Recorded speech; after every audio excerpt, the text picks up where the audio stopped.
अभिनंदन करते हैं। आज पूरे प्रदेश के से डीलर यहाँ पे आए हैं और हम लोगों की जो मांगें थी उसी मांगों के समर्थन में आज ये बैठक हुई है।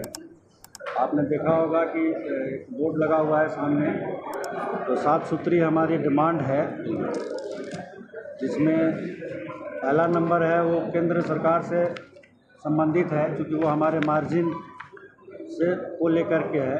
पिछले 7 वर्षों से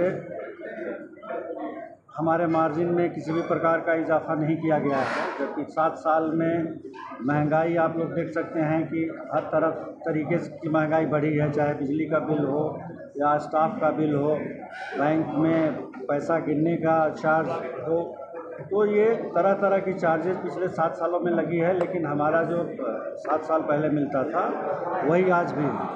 तो केंद्र सरकार से हम लोग ये मांग कर रहे हैं और यहाँ के गवर्नर के माध्यम से, चूँकि गवर्नर केंद्र सरकार को रिप्रेजेंट करते हैं, तो उनके माध्यम से अपनी मांगों को प्रेषित करेंगे भारत सरकार के पास कि हमारी मांगों पर विचार करें और पेट्रोल पंप के जो डीलर्स हैं उनके मार्जिन को बढ़ाएं।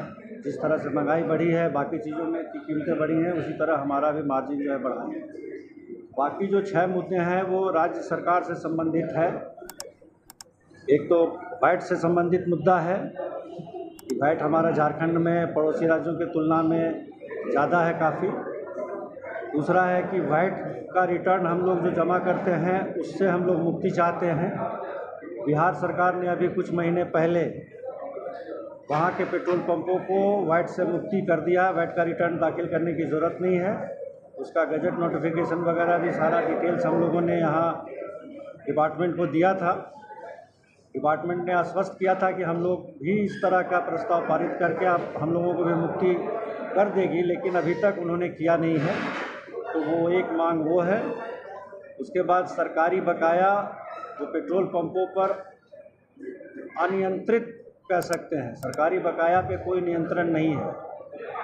जिला प्रशासन हो, डीसी हो, एसडीओ हो, पुलिस विभाग हो, सभी लेते हैं, लेकिन पैसा 3 महीना, 2 महीना, 4 महीना कब देंगे इसका कोई गारंटी नहीं है। और पेट्रोल पंप वालों को चूँकि खरीदना पड़ता है अग्रिम भुगतान करके, इन्हें कोई किसी भी प्रकार की कोई उधारी मिलती नहीं है।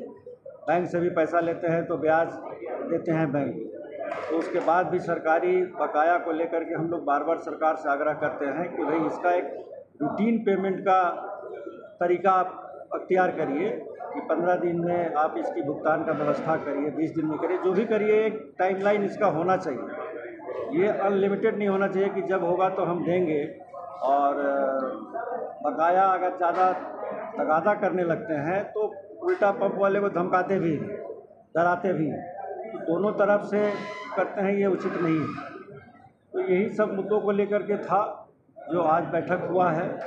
और इस बैठक में जो वैट का इशू है, ये पिछले 8-9 वर्षों से हम लोग इसकी लड़ाई लड़ रहे हैं।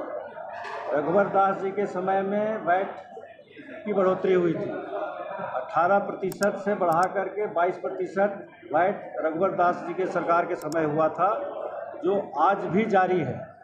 और हम लोग बार बार आंकड़ा दे रहे हैं सरकार को। आप लोगों को याद होगा कि 21 दिसंबर 2021 को भी अपनी मांगों के समर्थन में 1 दिवसीय बंदी हम लोगों ने किया था पूरे प्रदेश में, लेकिन उसके बावजूद भी सरकार को समझ में नहीं आया कि जो पेट्रोल पंप एसोसिएशन डिमांड कर रहा है वो राज्य हित में है, जनहित में। हम जो मांग कर रहे हैं कि कीमतें घटाने के बाद अगर वो वैट में 5% की कमी करते हैं, 17% पे कर को लाते हैं, तो जनता को तो जो राहत मिलनी है वो मिलेगी। राज्य सरकार के खजाने में भी अतिरिक्त राजस्व आएगा। ये आंकड़ा हम लोग लगातार लिखित रूप से दे रहे हैं। आप लोगों को भी, हम मीडिया के बंधुओं को भी आंकड़ा हम मुहैया करा दें कि जिस प्रकार से जो बड़े ग्राहक हैं, बड़े कंज्यूमर, आजकल आप लोगों को पता है कि BCCL, CCL अब कोलेरियाँ अपने से नहीं चला रही है, वो सब आउटसोर्स कर दिए। और जब से ये आउटसोर्सिंग चल रहा है तो वो सारी कंपनी जहां उनको कम कीमत पे तेल मिलता है वहां से वो तेल लाते हैं। और आज आप कह सकते हो यूपी मुगलसराय से डीजल ला रहा है, नायरा जो प्राइवेट कंपनी है, जिसको पहले आप लोग एस्सार के नाम से जानते थे, अभी नायरा हो गया है। नायरा गुजरात से तेल ला करके झारखंड को सप्लाई कर रहा है। आप समझ सकते हैं कि कितना ज़्यादा भाड़ा, एक एक गाड़ी का भाड़ा एक्स्ट्रा पे कर रहा है, लेकिन भाड़ा देने के बाद भी तेल उनको सस्ता पड़ रहा है यहाँ। और इस क्वार्टर में, ये जो इस फाइनेंशियल ईयर का अप्रैल मई जून, ये 3 महीने के अंदर में दूसरे प्रदेशों से इंपोर्ट जो हुआ है वो तकरीबन 1,10,000 किलो लीटर। ये बड़े ग्राहक जो हैं इतना डीजल बाहर से लेके आए हैं। उसमें रिलायंस भी है, उसमें नायरा भी है, उसमें इंडियन ऑयल भी है, उसमें भारत पेट्रोलियम भी है, उसमें हिंदुस्तान पेट्रोलियम भी है। सभी कंपनी गुजरात से, बंगाल से, उत्तर प्रदेश से यहाँ तेल लेकर के आ रही हैं। और सरकार को अगर आप रेवेन्यू देखिएगा, 1,10,000 जिस तरह का हम लोगों ने आंकड़ा दिया है केल, अगर इसको रेवेन्यू के टर्म में अगर आप देखेंगे तो प्रति माह 50 से 60 करोड़ रुपया प्रति माह, मतलब साल का 500 से 600 करोड़ रुपया का सरकार को नुकसान है रेवेन्यू में। अगर ये कम करती है तो इतना पैसा इनको बैठे बिठाए मिलेगा 500 से 600 करोड़। जब सरकार के बाबू लोगों से बात करते हैं तो वो कहते हैं कि मैं तेल का अगर दाम घटाऊंगा तो मेरा रेवेन्यू घट जाएगा। मतलब रिटेल में जो ये 1.5 लाख लीटर हम लोग जो रिटेल पेट्रोल पंप वाले हैं, आज अगर हम लोग 1.5 लाख लीटर बेचते हैं डीजल, तो अगर इनका कीमत घटता है 5% तो 1.5 लाख के ऊपर में इनको कहना है कि मेरा नुकसान होगा। लेकिन हकीकत यह है कि कम से कम जो अभी 1.5 लाख बेच रहा है वो मोर देन 2 लाख बेचेगा। क्योंकि हम लोगों का इतिहास है, आपके जानकारी के लिए बता दें, बहुत सिंपल, 2015-16 फरवरी में रघुवर दास जी ने 18 से 22 किया था। और उसके पहले मैंने 2014-15 में जितनी डीजल हम लोग बेचते थे झारखंड में, इंडियन ऑयल के पेट्रोल पंप 8,03,000 किलो लीटर उस वक्त, और 23-24 में हम बेच रहे हैं 7,96,000। मतलब आज से आप देख लीजिए 7-8 साल पहले जितना हम बेचते थे उससे भी कम बेच रहे हैं। जबकि एनुअल ग्रोथ 5% का होता है, उस हिसाब से भी अगर हम जोड़े तो आप सोचिए कि कितना ग्रोथ होना चाहिए। तो हमारी ये मांगे हैं। अब इन मांगों के समर्थन में हम लोगों ने बहुत वार्ता की है, कई बार वित्त मंत्री से भी मिला है इसको लेकर के, पिछला जो कमिश्नर थे उनसे भी मुलाकात इस मुद्दे को लेकर के हम लोगों ने किया है, लेकिन कोई सकारात्मक पहल अभी तक सरकार से नहीं मिला है। आश्वासन जरूर मिला है। रामेश्वर उरांव जी से भी हम लोगों ने लास्ट जो मुलाकात की तो उसमें उन्होंने आश्वासन दिया कि हम लोग विचार करेंगे, लेकिन वो विचार कब सतह पे आएगा ये नहीं मालूम।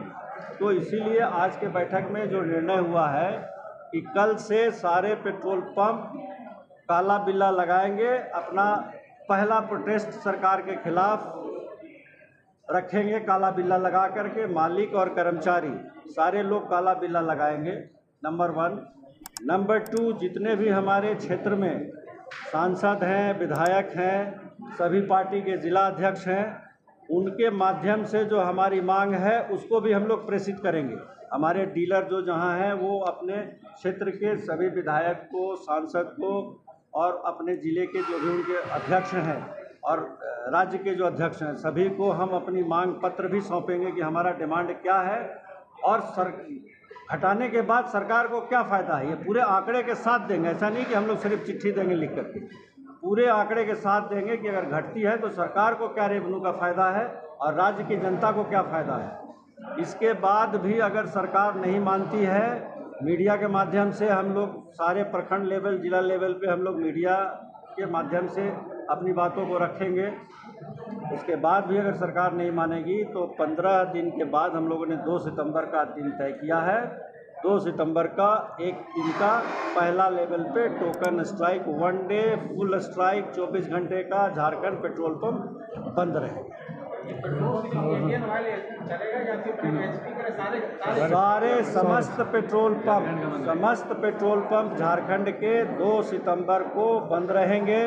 कल से सारे पंप के मालिक कर्मचारी काला बिल्ला लगाएंगे। जितने भी सांसद विधायक हैं, प्रतिनिधि चुने हुए हैं, उनके अध्यक्ष हैं, सभी को हम लोग मांग पत्र देंगे जिसमें पूरा विश्लेषण रहेगा कि घटाने से सरकार का आर्थिक नफ़ा है या नुकसान है, जनता को क्या राहत है। और अगर सब बातों से नहीं हुआ तो 2 सितंबर को पूर्णतः बंदी रहेगी पेट्रोल पंपों की पूरे झारखंड में।